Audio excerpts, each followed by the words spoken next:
Hello बच्चों, नमस्ते। Welcome to this important session. आज के इस सेशन में हम एनएलएम फ्रिक्शन का अगला पार्ट लेके आए हैं। आज हम क्या क्या कवर करेंगे दोस्तों, आइए डिस्कस करते हैं। आज हम बेटा न्यूटन के लॉज डिस्कस करेंगे और न्यूटन के सेकंड लॉ पे आज मेजरली हम काम करने वाले हैं, जहाँ पे हम एक्सीलरेटेड सिस्टम की बात करेंगे। हम न्यूटन के सेकंड लॉ पढ़ेंगे, उसमें क्या क्या बताया गया सीखेंगे। फिर F equal to M A जो फॉर्मूला होता है एक्सेलरेटेड सिस्टम पे, वो बात कर रहे होंगे। डिफरेंट केसेस में नॉर्मल रिएक्शन, टेंशन निकालने के सवाल, एक्सेलरेशन निकालने के सवाल, पुली ब्लॉक सिस्टम फिर हम स्टार्ट करेंगे। और बेटा पिछले 5 सालों में जितने PYQs इस टॉपिक पे आए हैं वो हर टाइप हम आज इस क्लास में डिस्कस कर रहे होंगे। तो पूरा लेक्चर देखिएगा कंप्लीट नॉलेज के लिए, और उसके बाद आप मार्क्स ऐप पे जाके प्रैक्टिस कीजिएगा और टेलीग्राम ग्रुप ज्वाइन कीजिए जहां पे आपको इसके नोट्स मिल रहे होंगे। आइए लेट्स बिगिन द सेशन। सबसे पहले बच्चों एक बार फटाफट से लॉस पढ़ लेते हैं। न्यूटन का पहला लॉ, लॉ ऑफ इनर्शिया, क्या कहता है? हर मटेरियल अगर वो रेस्ट पे है तो रेस्ट पे ही रहेगा, अगर वो यूनिफॉर्म मोशन कांस्टेंट वेलोसिटी से चल रहा है तो कांस्टेंट वेलोसिटी से चलता रहेगा। कब तक? जब तक उस पे एक एक्सटर्नल नेट फोर्स नहीं अप्लाई करते हैं। तो बॉडी की स्टेट ऑफ मोशन सिर्फ एक्सटर्नल फोर्स ही बदल सकता है। आगे पढ़ते हैं न्यूटन का सेकेंड लॉ, फोर्स एक्सीलरेशन और मोमेंटम का लॉ। मोमेंटम का चेंज बताता है ये किस रेट से हो रहा है। तो rate of change of momentum of body is directly proportional to the applied external force, और एक्सटर्नल फोर्स के डायरेक्शन में चेंज ऑफ मोमेंटम होगा। आइए इसको अभी हम डिटेल में पढ़ेंगे। थर्ड लॉ, एक्शन रिएक्शन, एक एक्शन के लिए हमेशा एक रिएक्शन फोर्स जरूर रहेगा, तो वही आपका थर्ड लॉ है। आइए अब न्यूटन के सेकेंड लॉ पे डिटेल में बात करते हैं। तो यहाँ पे फोर्स का आपको वैल्यू दी है rate of change of momentum. ये बेटा जो F है, ये F है net external force on the system. Net क्यों लिख रहा हूं मैं बार बार? क्योंकि रिजल्टेंट लेना है। अगर 2-3 फोर्सेस है तो उनका रिजल्टेंट आप यहां पे लेंगे और एक्सटर्नल फोर्स लेंगे। ये क्या हो गया? Rate of change of momentum with respect to time. अच्छा, मोमेंटम क्या होता है? Mass into velocity. अब जब मैं इसको डिफरेंशिएट करूं और दोनों को वेरिएबल मानूं, एम भी और वी भी, तो डिफरेंशिएशन के टाइम प्रोडक्ट रूल लगेगा। तो ये देखिए क्या हो गया, M into D we by D T, एक का डिफरेंशिएशन, दूसरा as it is, plus v into D M by D T भी आएगा। अब इसमें हमारा जो रेगुलर केस होता है उसमें हम मास को कांस्टेंट लेते हैं। मास कांस्टेंट है, इसका मतलब ये d M by D t, mass constant, तो d M by D t 0 हो जाएगा। तो आपका बस ये वाली टर्म बचेगी, F equal to m d we by D T, और d we by D t होता है एक्सिलरेशन, तो F इक्वल टू एम है। यही आप हमेशा यूज करते हैं फटाफट। ये कब? जब मास कांस्टेंट है। लेकिन अगर ऐसा केस बना दिया जाए जहां पे मास वेरी कर रहा है, तो अब मैं मास को वेरी कर देता हूं और स्पीड अगर कांस्टेंट रख दूं, तो देखिए D we by D T term 0 हो जाएगी और F आएगा V D M by D T. ये वाली टर्म आप ध्यान रखना, ये वेरिएबल मास सिस्टम में बहुत यूज करेंगे जब हम सेंटर ऑफ मास करेंगे, रॉकेट प्रोपोर्शनल में बहुत यूज होगा, और जहां भी मास वेरिएबल है वहां ये टर्म एक एक्स्ट्रा आ जाएगी, v into D M by D T. आज के इस सेशन में भी इस पे मैं सवाल कराने वाला हूं। तो आइए F equal to M A और वेरिएबल मास में ये वाली एक एक्स्ट्रा टर्म। चलिए अब फोर्स आपने dp बाई dt लिखा, rate of change of momentum with respect to time. तो आप ग्राफ में बताइए कैसे बताएंगे? तो डिफरेंशिएशन मतलब ग्राफ में स्लोप। आई यहां पे देखिए, तो मोमेंटम का डिफरेंशिएशन आपको दे रहा है बेटा फोर्स, तो मोमेंटम टाइम ग्राफ का जो स्लोप होगा वो आपको बताएगा फोर्स। ध्यान रखिएगा। अच्छा, अब रिवर्स प्रोसेस, फोर्स का इंटीग्रेशन करेंगे टाइम के साथ, तो क्या मिलेगा? मोमेंटम। तो अगर फोर्स वर्सेस टाइम ग्राफ दिया हो बच्चे, और इंटीग्रेशन मतलब एरिया अंडर द कर्व, तो इस ग्राफ का फोर्स वर्सेस टाइम ग्राफ का जो एरिया होगा वो आपको देगा चेंज इन मोमेंटम। ठीक है, वो आपको क्या देगा, लिमिट्स लगाएंगे ना इंटीग्रेशन करेंगे तो चेंज इन मोमेंटम। ठीक है, ध्यान रखना ग्राफ वाले सवाल। चलिए अब अगर आपसे कोई पूछे एवरेज फोर्स बताओ, तो एवरेज फोर्स आप बताना total change in momentum upon total time, है ना। टोटल चेंज, इनिशियल फाइनल लिख के सब्ट्रैक्ट करना, final minus initial upon time, बस। इंपल्स की बात करते हैं। इंपल्स मतलब change in momentum. Change in momentum मतलब आपका P final minus P initial vector में, ये हो गया आपका इंपल्स। अब यहां से देखें तो डेल्टा टी मल्टीप्लाई कर दो तो डेल्टा पी क्या होगा, F average into delta time. ठीक है, चलिए अच्छा, अगर मैं इंटीग्रेशन के टर्म में बात करूं तो यहां पे मुझे पता होता है कि फोर्स का इंटीग्रेशन जब करूंगा तो मुझे चेंज इन मोमेंटम मिलेगा। तो फोर्स का इंटीग्रेशन इनिशियल टाइम से फाइनल टाइम, ये आपको देगा चेंज इन मोमेंटम। इसी को कहते हैं इंपल्स, और ये कहलाती है इंपल्स मोमेंटम थ्योरम। जब भी आपको टाइम का फंक्शन आए ना, तो आपको तुरंत ये दिमाग में स्ट्राइक करना चाहिए। फोर्स टाइम का फंक्शन है तो इंटीग्रेट कर दो, चेंज इन मोमेंटम आ जाएगा, और मोमेंटम टाइम का फंक्शन है तो डिफरेंशिएट कर दो, फोर्स आ जाएगा। चलिए आगे बढ़ाते हैं। अब चेंज इन मोमेंटम पे थोड़ी सी बातचीत कर लेते हैं। आओ देखो, आपकी एक बॉडी है, एम मास की, वी स्पीड से जा रही है और वॉल से टकराई, परफेक्टली इलास्टिक कोलिजन हुआ। परफेक्टली इलास्टिक कोलिजन का मतलब है सेम स्पीड से वापस चली गई। इसमें चेंज इन मोमेंटम बताइए। काफी बच्चे जल्दीबाजी में जीरो कर देते हैं, जो ब्लंडर हो जाता है। यहाँ पे चेंज इन मोमेंटम निकालने के लिए आपको यहाँ पे वेक्टर क्वांटिटी है मोमेंटम, ये ध्यान रखना है। तो चलिए, इनिशियल मोमेंटम क्या है, initial momentum M V I cap में है। फाइनल मोमेंटम क्या है, minus M V I cap हो गया, नेगेटिव हो गया ना। अब जब आप इसे फाइनल माइनस इनिशियल करोगे तो minus M V minus of M V, ये देखिए आ जाएगा minus two M V I cap. और अगर मैग्नीट्यूड लिया जाए तो टू एम वी। तो अगर देखिए डायरेक्शन चेंज हो जाए सेम मास स्पीड से, तो change in momentum double of M V होगा, ध्यान रखना। चलिए अब एक बॉल है, आपने किसी एंगल पे फायरिंग की है, स्मूथ जमीन है, इलास्टिक कोलिजन है, तो जैसे आपकी लाइट होती थी ना, एंगल ऑफ रिफ्लेक्शन बराबर एंगल ऑफ इंसिडेंस, वैसे ही यहाँ पे पार्टिकल भी चला जाएगा, सेम एंगल पे सेम स्पीड से वो चला जाएगा। ठीक है, अब यहाँ पे समझिए इनिशियल वेलोसिटी ऐसी थी y से एंगल थीटा पे, तो उसके जब कंपोनेंट लूंगा तो नीचे आएगा v cos थीटा और इस तरफ v sin theta. Final velocity का y में कंपोनेंट ऊपर हो गया v cos थीटा और x में v sin थीटा। अब देखिए x में यहाँ पे कोई चेंज ही नहीं है, तो x में मोमेंटम में कोई चेंज नहीं, y में मोमेंटम का डायरेक्शन बदल गया। तो ठीक इसी तरीके से यहाँ पे y में मोमेंटम का डायरेक्शन बदल गया सेम मास स्पीड से, तो मोमेंटम हो गया 2mv, लेकिन v किस डायरेक्शन का, y का, तो 2mv cos थीटा, और ये j कैप डायरेक्शन में आपका मोमेंटम का चेंज मिल रहा है। ठीक है, इन वर्टिकल डायरेक्शन में लिख देता हूं, इन वर्टिकल डायरेक्शन। आई बेटा बात समझ में। अब आपसे कोई बोले कि सर टाइम ऑफ कोलिजन दे देता हूं 0.1 सेकेंड, तो एवरेज फोर्स बताइए जो बॉल पे लगा ड्यूरिंग कोलिजन। तो एवरेज फोर्स आप बता दोगे simple, delta P upon delta time, collision का टाइम रख के आंसर आ जाएगा। आइए आगे बढ़ते हैं फटाफट से। अब देखिए रॉकेट प्रोपल्शन की बात की जाए तो रॉकेट जब ऊपर उड़ रहा है तो फ्यूल को बर्न कर रहा है और फ्यूल नीचे तेजी से फायर आउट कर रहा है।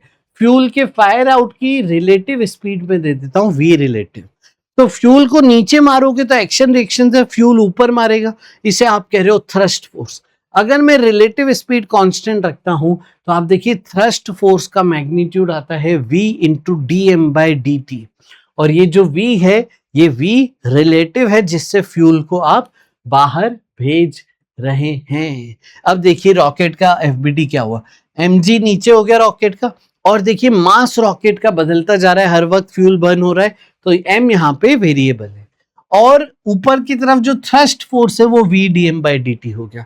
एक्सीलरेशन ऊपर हो गया, रॉकेट ऊपर जा रहा है, तो आप देखिए net force equal to M a की equation v into D M by D t minus m g equal to M a. इसे आप सॉल्व करके आगे की वर्किंग कर सकते हैं, जो बोला जा रहा है वो देख सकते हैं, इंटीग्रेट कर सकते हैं। ये हो गई डिफरेंशियल इक्वेशन रॉकेट प्रोपल्शन की। इसे हम centre of mass variable system में फिर से डील कर रहे होंगे। आइए आगे बढ़ते हैं। अब बात करते हैं mass constant simple accelerated systems की। वहां पे F इक्वल टू ma आप यूज करोगे, ठीक है। अब ये भी हम एक्सिस वाइज यूज करते हैं, एक्स एक्सिस पे अलग खेलते हैं, वाई एक्सिस पे अलग खेलते हैं। एक्स का force equal to mass into X का एक्सीलरेशन, वाई का force equal to mass into Y का एक्सीलरेशन। छोटे छोटे सवालों से शुरुआत करते हैं। सोचिए ये सवाल है, आपको बोला जा रहा है दो मास है, दोनों रखे हुए थे, कंप्लीट स्मूथ जमीन है और एफ फोर्स लगा दिया। सबसे पहले ये बताओ क्या ये दोनों साथ में चलेंगे? हाँ। इन दोनों का एक्सीलरेशन सेम है? हाँ। दोनों कनेक्टेड है? हाँ। तो इन दोनों को एक ही ऑब्जेक्ट मान सकते थे। इनको जब आप एक ही ऑब्जेक्ट मानते हो तो एक ही फोर्स हो गया और मास हो गया m1 plus m2। External force तो F ही है, तो एक्सीलरेशन डायरेक्ट आ गया total force upon total mass. एक ही बॉडी मान लीजिए, तो total force upon total mass. अब कोई बोले कि इन दोनों के बीच का नॉर्मल रिएक्शन बताओ, तो आप देखिए B का FBD सोचिए अलग से।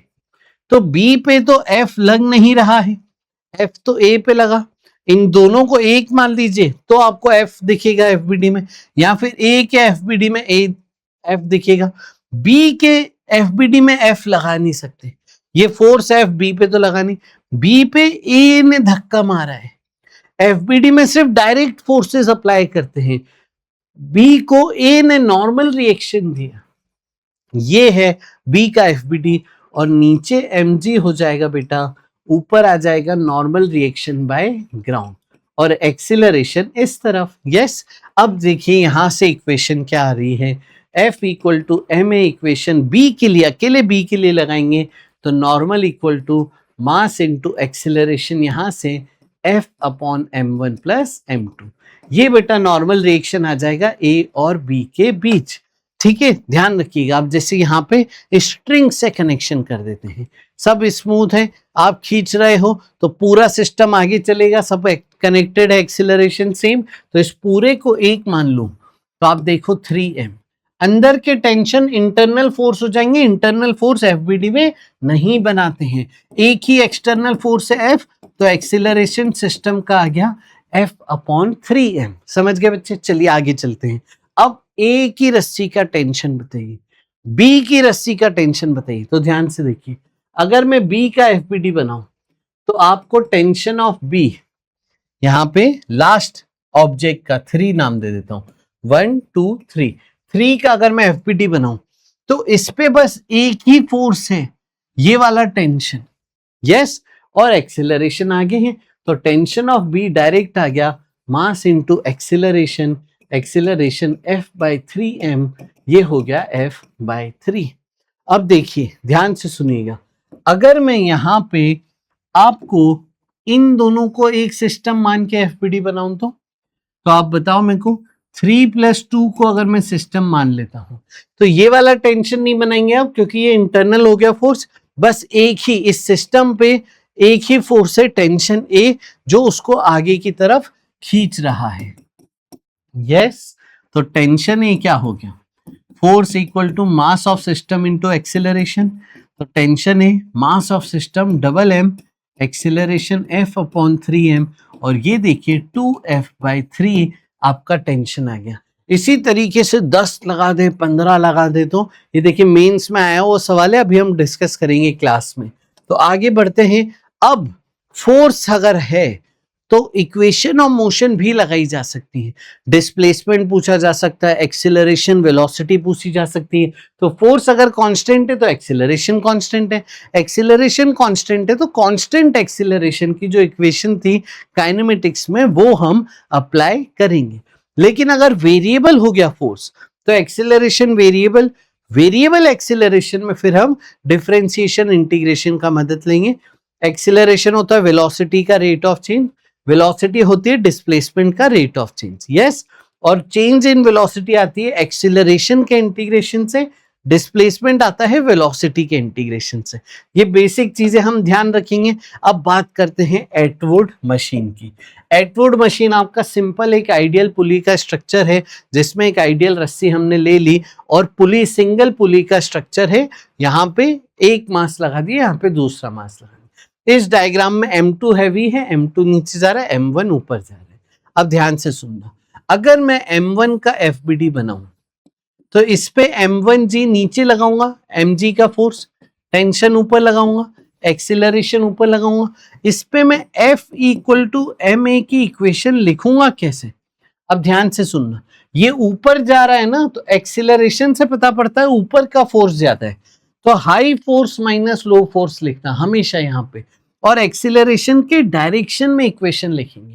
यहाँ पे जब हम इक्वेशन लिख रहे हैं तो हम आई कैप जे कैप नहीं देख रहे हैं, बस बड़े फोर्स में से छोटा फोर्स माइनस कर रहे हैं, मैग्नीट्यूड वाइज ये एक्सीलरेशन की इक्वेशन बना रहे हैं। तो ये हो गया tension minus M1G equal to M1 into a. आई बेटा बात समझ में? अब आते हैं M2 के FBD पे। M2 का जब FBD बनाओगे तब आप देखो इस पे M2G नीचे लग रहा होगा और टेंशन ऊपर, एक्सीलरेशन नीचे। अच्छा, अगर एक्सीलरेशन नीचे है तो कौन बड़ा फोर्स हुआ? नीचे वाला। तो इक्वेशन में से किसको माइनस करोगे?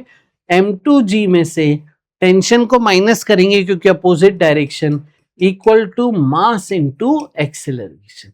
ये दो इक्वेशन बनेगी। अब इस दो इक्वेशन को सॉल्व कैसे करें? देखो, इन दोनों को जोड़ दो, ऐड करोगे, टेंशन कट जाएगा, एक्सीलरेशन आ जाएगा। और फिर आप ये भी कर सकते हो कि एक जगह से एक्सीलरेशन की वैल्यू लेके दूसरी इक्वेशन में रख दो, ठीक है, तो टेंशन ही आ जाएगी। बच्चों को ये एक्सीलरेशन और ये टेंशन का फॉर्मूला याद होना चाहिए, समझ गए? तो इस रस्सी का टेंशन और एक्सीलरेशन आ गया। अब एक्सीलरेशन निकालने का यहाँ पे आपको एक शॉर्ट ट्रिक सिखा रहे हैं, शॉर्टकट सिखा रहे हैं। Net driving force upon total mass जो एक्सीलरेट हो रहा है, क्या मतलब हुआ इसका? आइए समझाओ, ध्यान से समझना। इस तरफ से जो खींचने वाला फोर्स है, इसमें mg को कंसिडर करेंगे, टेंशन को कंसिडर मत करना।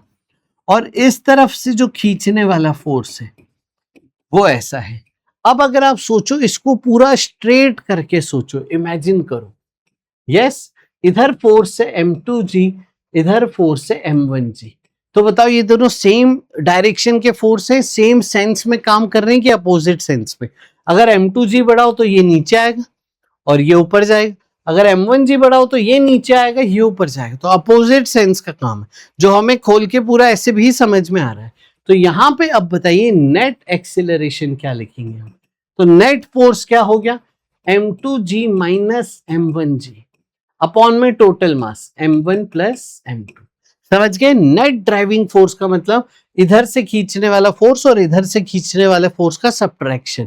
यहाँ पे टेंशन को काउंट नहीं करना है, समझ गए? और टोटल मास से डिवाइड कर देना है। ये शॉर्ट ट्रिक आप जब मूवेबल पुली नहीं हो, कंस्ट्रेंट रिलेशन नहीं हो, बहुत सारी मल्टीपल बॉडीज अलग अलग पुलिस से कनेक्टेड है, वो सिस्टम हटा दो, तो आप सिंपल सिस्टम में ये फॉर्मूले डायरेक्ट लगा सकते हैं। जैसे देखिए, मैं आपको बताता हूँ, यहाँ पे आ जाते हैं, सब कुछ स्मूथ है। इधर से खींचने वाला फोर्स इसका mg है, इसका mg नॉर्मल से बैलेंस हो गया, तो ये खींच नहीं रहा है कोई भी। तो इधर से mg कुछ नहीं है, इसका mg बैलेंस हो गया है। तो यहाँ पे नेट ड्राइविंग फोर्स बस इसका mg है, दैट्स इट। तो mg upon total mass m plus m, ये आपका एक्सेलरेशन आ गया। अब आपसे कोई पूछे टेंशन बताओ, तो आपने इसका अलग से इक्वेशन बनाइएगा, FBD बना के, उसमें एक्सेलरेशन वैल्यू रख के टेंशन आ जाएगा। अगर आप इंक्लाइन प्लेन पे आ गए, तो इंक्लाइन प्लेन पे मोशन के अलोंग जो mg का कंपोनेंट है वो है mg साइन थीटा। तो इधर से खींचने वाला फोर्स mg साइन थीटा है, इधर से खींचने वाला फोर्स कितना है? mg। तो जो मैं एक्सीलरेशन लिखूंगा नेट ड्राइविंग फोर्स, उसमें mg और इसका सब्ट्रैक्शन होगा, तो mg minus mg sine theta divided by total mass m plus m। समझ गए? मास अलग अलग हो तो m1 m2 लिख देना, जैसे यहाँ पे मैं लिख देता हूँ, ये m1 लिख देता हूँ, ये m2 लिख देता हूँ। इस पे देखिए, इधर से खींचने वाला फोर्स m1g साइन थीटा है, इंक्लाइन प्लेन पे याद होना चाहिए, मैंने पिछले सेशन में भी बताया था, नहीं देखा है तो जाके देखो, वहां पे इंक्लाइन प्लेन के अलोंग कंपोनेंट mg का बताया था, इसके लिए m2g sin θ2, और आप देखो एक्सीलरेशन आ गया, सोचो m2g बड़ा है तो m2g sin θ2 minus m1g sin θ1 upon में m1 प्लस m2, ये आपका एक्सीलरेशन आ जाएगा। चलिए अब फोर्स ऑन पुली पे भी बात कर लेते हैं। ये आपकी पुली है, सपोज ये सेटअप है, ये रस्सी थी, रस्सी आइडियल है अगर, तो पूरी रस्सी में टेंशन सेम होगा। तो इस पुली का एफबीडी बनाओगे ना, तो इस पे दो टेंशन नीचे लग रहे हैं। अब अगर हमारी आइडियल पुली है तो आइडियल पुली मासलेस होती है, मासलेस पुली पे नेट फोर्स होना चाहिए 0। तो हर पुली पे नेट फोर्स तो यहाँ 0 है। अब ये क्लैंप ने कितना फोर्स लगाया, इस स्ट्रिंग में कितना फोर्स है, तो नीचे दो टेंशन तो ऊपर भी दो टेंशन होगा, तभी बैलेंस होगा। तो इसीलिए जब ऐसा स्ट्रक्चर आता है तो हम टी टी टू टी कर लेते हैं फटाफट से। जब ऐसा स्ट्रक्चर आए तो यहाँ पे देखिए, पुली पे एक टेंशन इधर, एक टेंशन इधर, 90 डिग्री, एम आई राइट? तो इनका रिजल्टेंट T√2 होगा, तो क्लैंप का फोर्स यहाँ पे T√2 इस तरीके से होगा। कई बार बच्चे याद तो करते हैं T2T, यहाँ भी लगा देते हैं T2T, वो गलत है, यहाँ पे आपको रिजल्टेंट लेना है। चलिए अगर आपके पास ऐसा सिस्टम है तो एंगल थीटा, तो अब देखिए आप पुली पे टेंशन और टेंशन का रिजल्टेंट लेंगे, तब जाके क्लैंप का फोर्स आएगा। और रिजल्टेंट कैसे लेंगे हम, under root a square plus B square plus 2ab cos theta से। एम आई राइट बच्चों, ध्यान रखना ये। चलिए आगे बढ़ते हैं। अब स्ट्रिंग अगर मास वाली हो तो और एक्सिलरेटेड हो तो उसके ऊपर हर जगह टेंशन अलग हो सकता है, उसको हम देखेंगे। सबसे पहले ये सवाल, इसमें देखिए दोनों तरफ से फोर्स लगाने, तो यहाँ पे ए पॉइंट पे टेंशन बताइए, बी पे टेंशन बताइए, मिड पॉइंट पे टेंशन बताइए। देखिए एक्शन रिएक्शन सोचिए, जिस जगह पे जो फोर्स लगाया अपने रस्सी पे, रस्सी भी उधर उतना ही फोर्स लगाएगी। तो ए पॉइंट का टेंशन कितना हो गया, जितना आपने वहां फोर्स लगाया एफ। बी पॉइंट का टेंशन कितना हो गया एफ, और मिड पॉइंट का टेंशन वो बेटा आप इन दोनों का एवरेज ले सकते थे, तो एफ प्लस एफ बाई 2 वो आ जाएगा एफ। अब ध्यान से सुनना, दोनों तरफ से सेम फोर्स है ना, तो एक्सेलरेशन रस्सी का यहाँ पे 0 है। आप कहीं भी टेंशन निकालेंगे, कोई भी हिस्सा कट करके उसका एफबीडी बना के सोचेंगे, तो हर जगह टेंशन यहाँ पे सेम आएगा। ध्यान रखना, हर जगह टेंशन यहाँ पे सेम आएगा, एफ आएगा। बच्चे जल्दीबाजी में 2F बोलते, गलती हो जाएगी। एफ टेंशन पूरी रस्सी में। यहाँ पे आ जाओ, अब देखो हमने एक ही जगह फोर्स लगाया, दूसरी जगह नहीं लगाया, तो ए पे कोई फोर्स नहीं, ए का टेंशन 0, बी पे फोर्स एफ, बी का टेंशन एफ, मिड पॉइंट पे इन दोनों का एवरेज एफ बाई 2। अब कोई बोले यहां से एक्स दूरी पे टेंशन निकाल के दो पॉइंट पी पे, तो जहां पे टेंशन पूछे वहां से कट करके वो हिस्सा अलग कर लो और उसकी आप अंडरस्टैंडिंग करो, उसका एफपीडी बनाओ। तो इस हिस्से पे आप देखो, ये वाला हिस्सा इधर टेंशन लगा रहा हो, ये रहा टेंशन, एक्सीलरेशन आगे होगा। एक्सीलरेशन आप तुरंत निकाल सकते हैं, देखिए कैसे, पूरी रॉड पे फोर्स अपॉन पूरी रॉड का मास, दैट्स इट। अब देखिए अगर पूरी रॉड की लेंथ L है तो L लेंथ का मास M, तो X लेंथ का मास, इसका मास यूनिटरी मेथड से निकाल लिया, यूनिफॉर्म रॉड है इसलिए, तो X लेंथ का हो गया M by L into small x। अब इसके लिए इक्वेशन क्या बनाओगे, F minus T equal to mass into acceleration. Mass किसका, इस हिस्से का जो लिया है, तो वो ये मास हमने यहाँ रखा, इसको देखो रखा, एक्सिलरेशन की वैल्यू रखी, सॉल्व करके टेंशन ये मिल जाता है।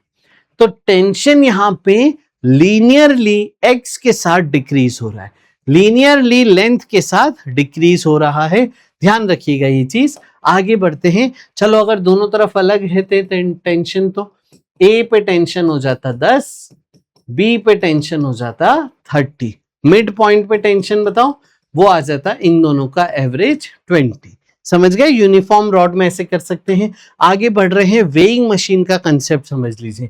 एक इंसान अगर एक मशीन पे है, इसका एफबीडी क्या होगा, mg नीचे, नॉर्मल रिएक्शन ऊपर। वेइंग मशीन नॉर्मल रिएक्शन को मेजर करती है, ध्यान रखना। ये मेजरमेंट क्या होता है? मेजरमेंट होता है नॉर्मल रिएक्शन, है ना, और इसका यूनिट हो जाएगा न्यूटन। रीडिंग क्या देगा आप? रीडिंग जो देगा वो नॉर्मल रिएक्शन को जी से डिवाइड करके, इसका यूनिट हो जाएगा किलोग्राम्स में। समझ गए? ये रीडिंग देते हैं। तो अब क्या होगा, जब सिस्टम रेस्ट पे है तो नॉर्मल mg के बराबर, तो mg/g m, तो वो एक्चुअल मास दे देता है। लेकिन अगर सिस्टम एक्सेलरेट हो रहा है, ऊपर जा रहा है, तो आप देखिए इक्वेशन बनेगी और आपका नॉर्मल यहां पे ज्यादा आ गया। देखिए नॉर्मल यहां पे मास से ज्यादा आ गया mg से, तो वजन ज्यादा दिखाएगी अब आपकी वेइंग मशीन जब आप ऊपर एक्सेलरेट कर रहे हो। तो अच्छा, अगर नीचे एक्सेलरेट करते तो बताओ इक्वेशन क्या हो जाती? इक्वेशन हो जाती mg minus n equal to ma, और नॉर्मल रिएक्शन देखिए mg में से माइनस हो गया, तो mg से कम, एक्चुअल वजन से कम वजन आपका दिखाएगा और फ्री फॉल हो जाएगा ना। फ्री फॉल में एक्सेलरेशन ये g के बराबर, तो नॉर्मल रिएक्शन जीरो हो जाएगा। फ्री फॉल में आपको जीरो रीडिंग मिलेगी, उसे आप कहते हो वेटलेसनेस इन फ्री फॉल। समझ गए? चलिए, अब इंक्लाइन प्लेन पे रखा होता, तो इंक्लाइन प्लेन पे देखो हमें पता है ये इसका एफबीडी होता है, तो आपका नॉर्मल रिएक्शन यहाँ पे mg cos थीटा आ जाएगा। M I right? तो ये रीडिंग क्या देगी आपको? रीडिंग आपको ये वाली जो इन मास यहाँ पे जो रीड करेगी वो रीड करेगी m cos थीटा। समझ गए? तो ये ध्यान रखना है वेइंग मशीन का। ठीक उसी तरीके से स्प्रिंग बैलेंस रस्सी में लगाया जाता है, तो स्प्रिंग बैलेंस मेजर करता है टेंशन, याद रखिएगा। और वो रीडिंग जो देगा, अगर किलोग्राम की रीडिंग है तो वो टेंशन डिवाइडेड बाय जी। अगर आपको रीडिंग न्यूटन में है तो आप समझ जाओगे कि टेंशन दिया है, अगर किलोग्राम में है तो समझ जाओगे टेंशन डिवाइडेड बाय जी दिया है। आगे बढ़ते हैं, अब हम कर रहे हैं सवालों का सिलसिला स्टार्ट। तो आइए फटाफट से सवाल करते जाइए। देखिए 2026 में पहला सवाल आया था, क्या आया था फटाफट से बताओ। एक 4 kg के मास पे फोर्स लग रहा है वेक्टर, इनिशियली टाइम 0 पे ओरिजिन पे था, रेस्ट पे था। अब वेलोसिटी और पोजीशन 2 सेकंड पे बताइए। तो यहाँ पे सबसे पहले तो एक्सेलरेशन निकाल लो, फोर्स को मास से डिवाइड कर दो, तो आपको मिला t³ i cap minus 3t/4 j cap. अब सोचो वेरिएबल है कि कांस्टेंट? ये वेरिएबल एक्सेलरेशन। वेरिएबल एक्सेलरेशन में क्या करेंगे? Differentiation integration. तो एक्सेलरेशन को इंटीग्रेट करेंगे तो हमें वेलोसिटी मिलेगी, फिर वेलोसिटी को इंटीग्रेट करेंगे तब हमें डिस्प्लेसमेंट मिलेगा। बस, तो आ जाओ फटाफट से। तो वेलोसिटी क्या होगा? इसका इंटीग्रेशन, t³ का integration t⁴/4 minus t dt बनेगा एक, ठीक है, ये a dt, इसको dt से मल्टीप्लाई करके इंटीग्रेशन, t dt का इंटीग्रेशन t²/2 j क्या। बस, अब इसको फिर से एक्सेलरेट करो। देखो अच्छी बात क्या थी, टाइम 0 पे वेलोसिटी 0 है, तो जो कांस्टेंट ऑफ इंटीग्रेशन है वो 0 आ जाएगा। अब इसे फिर से इंटीग्रेशन करोगे तो डिस्प्लेसमेंट या पोजीशन आ जाएगी। तो यहाँ पे देखिए 1/4 t⁴ का इंटीग्रेशन t⁵/5 माइनस 3/8 t² का इंटीग्रेशन t³ 3। इट बच्चों, टाइम 0 पे 0 था इसीलिए आपका कांस्टेंट 0। अब आप यहाँ पे टाइम की वैल्यू डाल के वेलोसिटी निकाल सकते हैं। हो गया सवाल। देखिए v क्या आ गया, टाइम रखो 2, तो 2 रखोगे तो 16/4 4 i कैप, यहाँ पे 4 कट जाएगा माइनस 3/2 j कैप।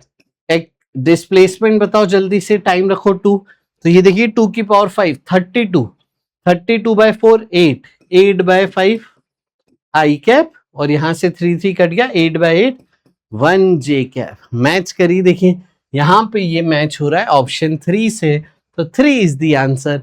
अगला सवाल फटाफट से बताइए। ये रहा अगला सवाल। देखिए मेंस में काफी स्कोरिंग अपॉर्चुनिटीज हैं।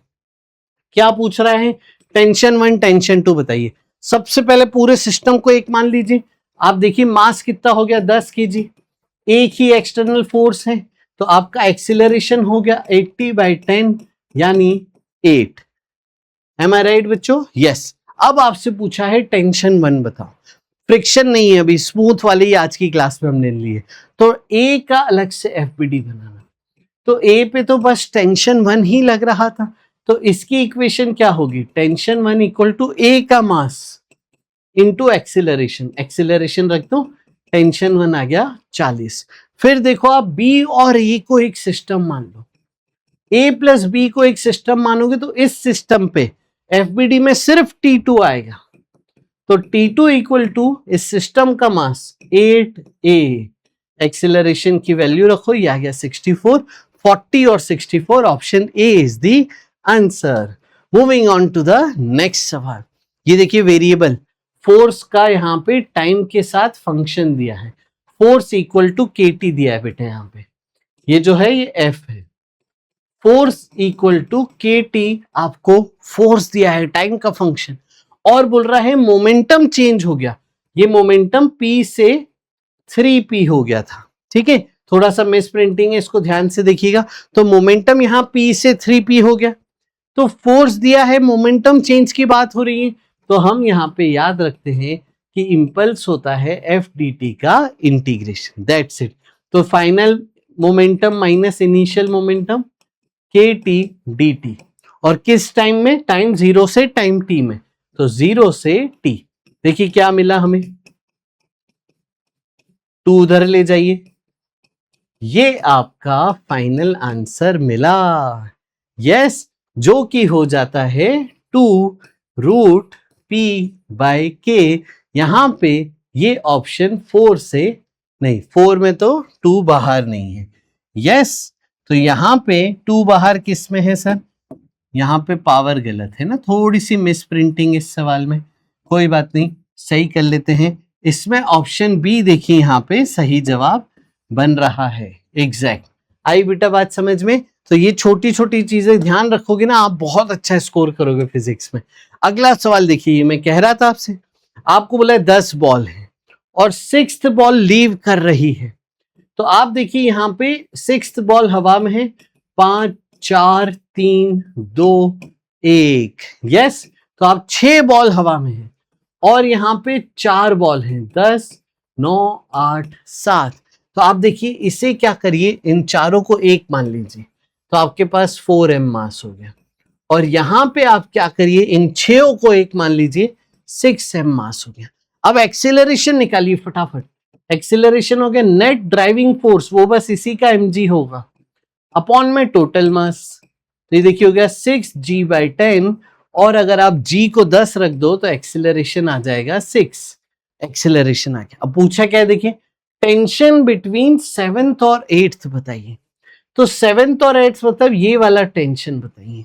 अब देखिए मैंने आपको सिखाया था एक सिस्टम मान लेना है, तो आप एक काम कीजिए, इस पूरे को एक सिस्टम मान लीजिए, तो 10 9 और 8 जोड़ दीजिए, सब आइडेंटिकल थी, 3m पे एक ही तो फोर्स है, ये वाला टेंशन, तो इसकी इक्वेशन क्या हो गई, tension equal to 3m into a की वैल्यू दी है और मास दिया है कि बेटा, मास भी दिया है, देखो, तो आप लिख दो यहाँ पे 3 इंटू 2 इंटू 6, 6 6 36, तो ये आपका आंसर आया बेटा, बात समझ में, ध्यान रखेंगे छोटे छोटे सवाल। अगला सवाल देखिए, तो ये तो इंक्लाइन प्लेन वाला फटाफट से कर लोगे, लेकिन ये फिर भी बहुत बच्चे गलत करके आए थे, देखो बताता हूं क्यों, क्योंकि ऑप्शन बड़े यहाँ पे कंफ्यूजिंग है, ऑप्शन देखो जरा ध्यान से, तो उलझाने वाले ऑप्शन है। आइए इधर से देखिए, यहाँ पे mg sin थीटा इसका बड़ा है, तो एक्सिलरेशन आ गया mg sin theta minus mg sin theta, दोनों के नेट ड्राइविंग फोर्स देख लिए, सबट्रैक्ट कर दिया, अपॉन टोटल मास 5, देखिए ये हो जाएगा 40√3/2, यानी 20√3 माइनस 10 इंटू हाफ 5 अपॉन 5, ये आ गया बच्चे 4√3 माइनस 1, ये एक्सिलरेशन आ गया। अब क्या पूछा है, टेंशन बताइए, टेंशन के लिए हम क्या करेंगे, किसी एक सिंगल बॉडी का एफबीडी बनाएंगे, इसका एफबीडी क्या हुआ, टेंशन इधर, mg sin थीटा जो आ गया 5 इधर, और एक्सिलरेशन ऊपर, इक्वेशन बनाइए जल्दी से, तो tension minus mg sin 30 equal to mass into acceleration, तो टेंशन हो गया बेटा 5 + a रख दो जरा यहाँ पे, ध्यान से ऑप्शन मैच करना, ये है 4√3+4, 4 कॉमन लें तो √3+1 किससे मैच हो रहा है? ये देखिए, ये मैच हो रहा है ऑप्शन 2 से, तो 2 is the answer. Moving on, अगला सवाल आपके सामने ही रहा। एक मंकी है, मंकी काफी फेवरेट है इस चैप्टर में, तो मंकी आपको बोला है 50 केजी का है। ये 50 केजी का मंकी आपका रॉ वायर पे स्लिप हो रहा है, ठीक है, वायर पकड़ के ऊपर नीचे हो रहा है। अब क्या बोला है? टेंशन वायर में सिर्फ 350 हो सकता है। इफ मंकी नीचे आ रहा है 4 एक्सीलरेशन से, एफबीडी मंकी का mg नीचे बेटा 500, टेंशन ऊपर एक्सीलरेशन नीचे, इक्वेशन क्या बनेगी? mg minus tension equal to mass into acceleration दिया था 4। देखिए टेंशन क्या गया? 500, 200, 300। तो जब वो नीचे आ रहा था तो एक्सीलरेशन क्या था? 300। मैक्सिमम कितना हो सकता है? 350। 350 से ज्यादा पे रस्सी टूट जाएगी। आगे बढ़ते फिर वो ऊपर चढ़ने लगा, एक्सीलरेशन 5 से। तो जब वो ऊपर चल रहा था तो एक्सीलरेशन ऊपर हो गया, तो आपका इक्वेशन बदल गई। Tension minus 500 equal to mass into acceleration. कितना हो गया बेटा ये टेंशन? 500 और 250, 750। ये तो मैक्सिमम से ज्यादा हो गया है, तो ऊपर जाते टाइम ये रस्सी झेल ही नहीं पाएगी, टूट जाएगी। तो सही जवाब है rope will break while climbing upwards. अब देखिए ये इंटीग्रेशन वाला अच्छा सवाल जो आया हुआ है। एक बॉल को आपने ऊपर फायर किया, वेलोसिटी अगर उसकी v0 से जा रहा था तो उस पर एक ड्रैग फोर्स, हवा के कारण, एक एटमॉस्फेयर के कारण रेजिस्टिव फोर्स लग रहा है नीचे की तरफ, m गामा v², और mg तो है ही नीचे।